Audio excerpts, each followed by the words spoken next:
Chickens don't waste time listening to what the ducks have to say. Yeah, that's right. We can learn a lot from chickens. We spend a lot of time reading, listening, and considering the thoughts of others and rarely make space for our own. Today, we're talking about moving beyond the thoughts of others and reconnecting with the most important relationship we have, the one with ourselves.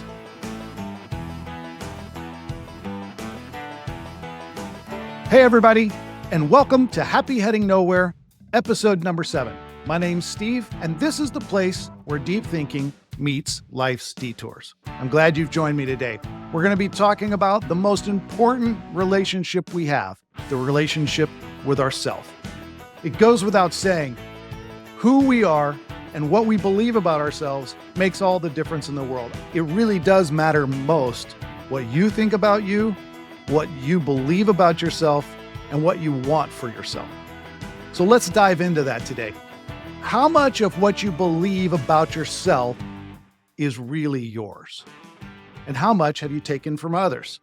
I think that the influence of other people's thoughts in our lives plays a huge role in what we think about ourselves.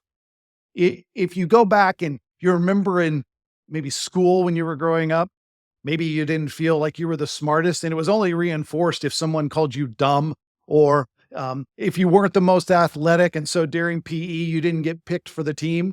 Or maybe you were struggling with your self-image and someone called you ugly. Those things really stuck with you. I don't know if you remember it, but boy, do I. I'm an example of when kids can be mean, they can be mean. I mean, it can really hurt. I was called Four Eyes because of my glasses, and I had the red hair, and people would say, I'd rather be dead than red on the head. I mean, that's pretty harsh. One other thing, I was super thin in school, and I remember at one point there was somebody made a joke about me that when Chastain takes a shower, he's got to put skis on so he doesn't slide down the drain. That stuff sticks with you. They're funny, and if you learn to laugh at yourself, it can help. But man, do those type of things stick with you about how you feel about yourself, what you think about yourself? So we need to look at how we can overcome other people's thoughts. The problem isn't hearing what other people think. It's when we internalize it without questioning whether it aligns what we think about ourselves. Maybe there was career choices that were driven by other people's expectations. It wasn't what you wanted to do, but it's what other people kind of guided you towards. Maybe you're living up to your family or society's labels about who you were. If you were voted most popular in school, or if you were voted most likely to succeed, that may have tainted how you saw yourself, and then moving forward, how you felt about yourself. Maybe in your family, you were the responsible one. Maybe at school, you were always the cut up or the funny one. And so we start to define ourselves by those monikers, and it's hard to shake them as we get older. Maybe you had a fear of disappointing others, and so it paralyzed you. You didn't move forward. So let me ask this question. Whose voice is strongest in your head right now? Is it other voices or your own? Have you heard the saying, life's a stage and we're just all actors playing a part? Life can be very disappointing when we feel like all we're doing is living someone else's script, living someone else's story for our lives. When I was in high school, and even younger, I really wanted to be an architect. I wanted to be the next Frank Lloyd Wright. That's what I really did. I read books about Frank Lloyd Wright. I used to draw all the time. I loved it. I loved the thought of building houses or building buildings that would draw people in and that they would enjoy. But something happened along the way. Even as I applied to colleges to study architecture, there was other things tugging at me.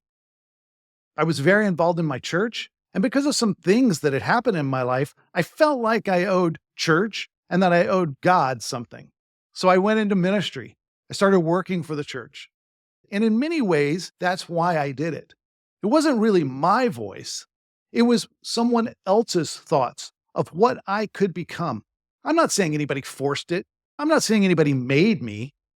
become a minister, but it certainly was influential. I was listening to what other people were saying and really wasn't considering what I wanted, what was best for me. So there's power in learning to think for yourself. And the younger you can think for yourself, not be completely influenced by others, the stronger you'll be throughout your life. The better decisions you'll make, the happier you'll become.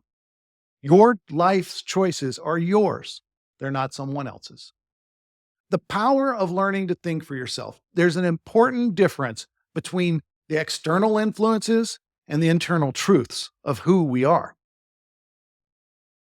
So there needs to be a transition from borrowed thoughts to our self awareness, developing a habit of self questioning. Do I actually want this? Do I actually believe this? Do I actually think this? Is this ring true for me? There's also something about learning to sit with discomfort when breaking away from other people's expectations, for disappointing people in your life, and recognizing when the fear of that judgment, the fear of others' opinions and judgments of you and your actions, may be holding you back from making decisions that are most important for you. So let's talk about some practical steps to redefine and strengthen the relationship with yourself. Number one, practice mental distancing.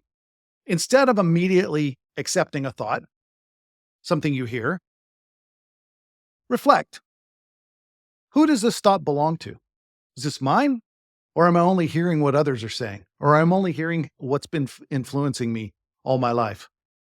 Let's say you're doing your annual review and your boss says, I know you've been going for that promotion to manager, but I just don't think you're leadership material.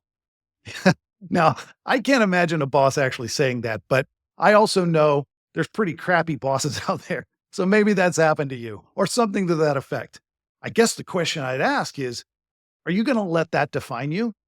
I mean, you might if you really respect and admire that person. Or are you going to say, does that really reflect the truth for me? Or is that just his opinion or her opinion? In those moments, we should practice mental distancing, which means very simply slow down, consider what's being said, pause, sit with it for a while, maybe leave the review, right? Go home, write down what was said.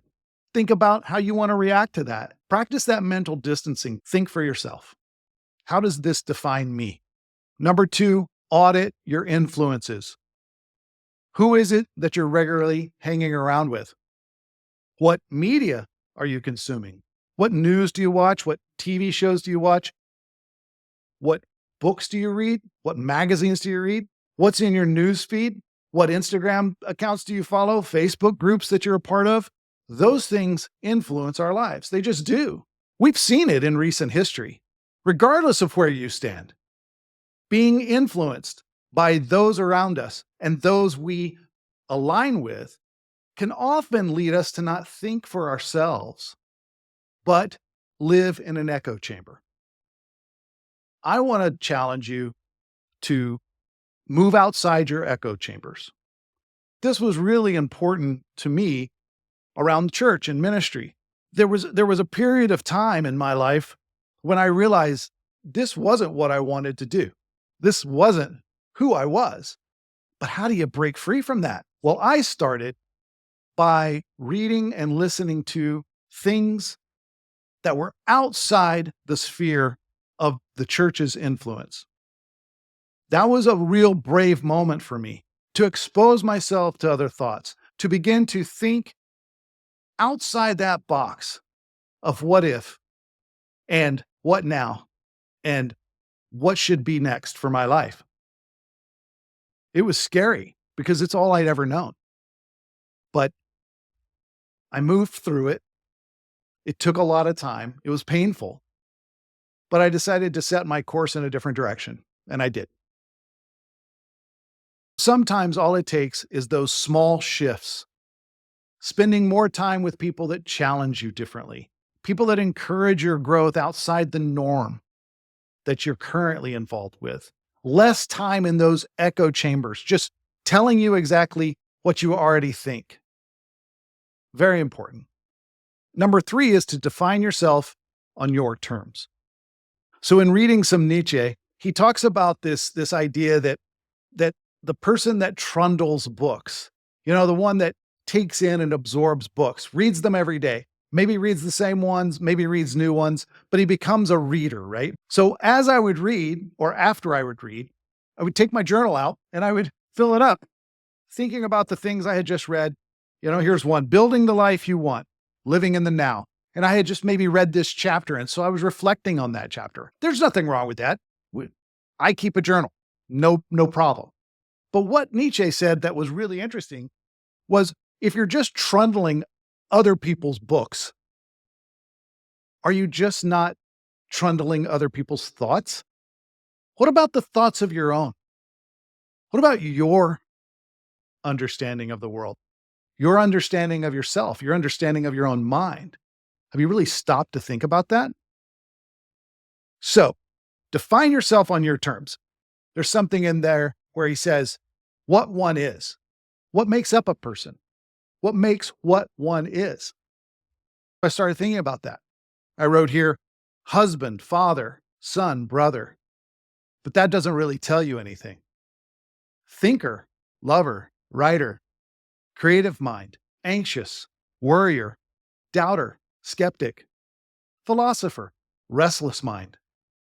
But now, not so much what one is, but how does one become what one is? Yeah, that's what I think about myself. But how did I become that?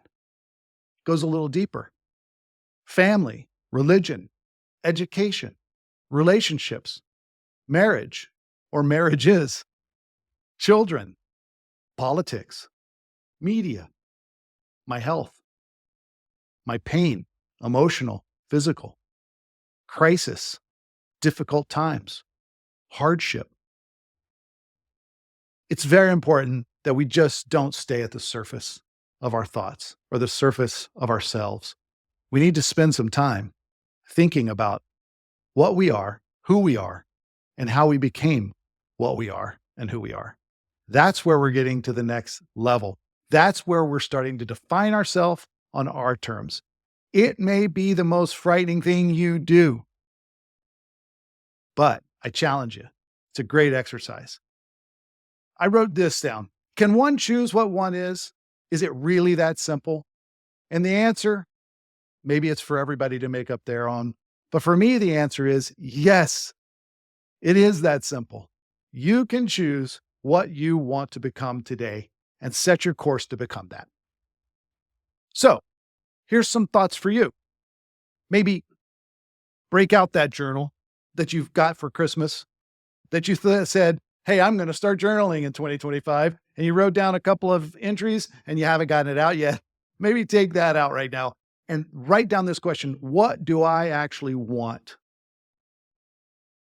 That's one question. Second question: what beliefs have I carried that no longer serve me? They no longer do me any good.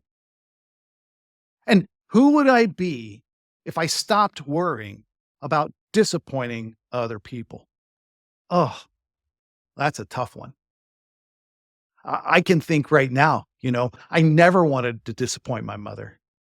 And even though I disappointed her sometimes with the things I would say, or the things I believed, or the things I didn't believe, or the way I cut my hair or let it grow out long, or the tattoos I got, I think I disappointed mom a lot. But you know something? Before she passed, I knew that she loved me, regardless of all of that. And we think, I'm going to disappoint these people.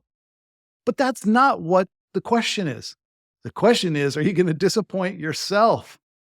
When you look back at 80 and you're 80 years old and you look back on your 30 or 40-year-old or 50-year-old or 60-year-old self, what are you going to say that you wish you had done, but you didn't do because you didn't want to disappoint others, or you didn't think you could do it, or you had this self-talk in your head that wasn't possible? That's the person you should be concerned about, the 80-year-old self, because you'll never have that time back. So that's the challenge. Define yourself on your terms. And finally, Accept that not everyone will approve. And maybe you'll lose that approval that you so much crave. But think about it.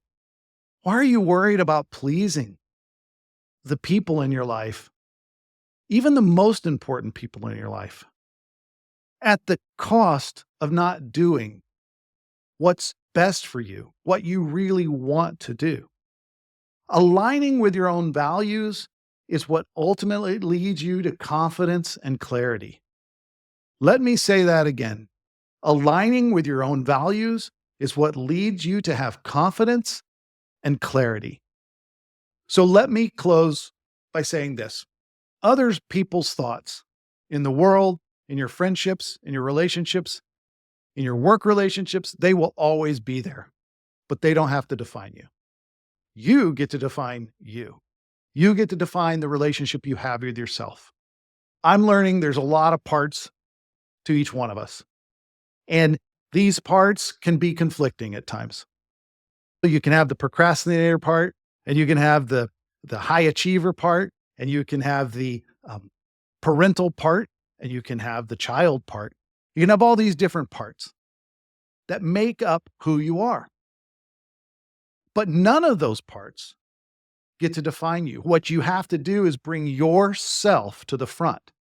Ask the parts to step back, move yourself to the front, and that is what you need to focus on. Focus on yourself. Focus on what yourself thinks. Focus on what self wants. Focus on what self believes.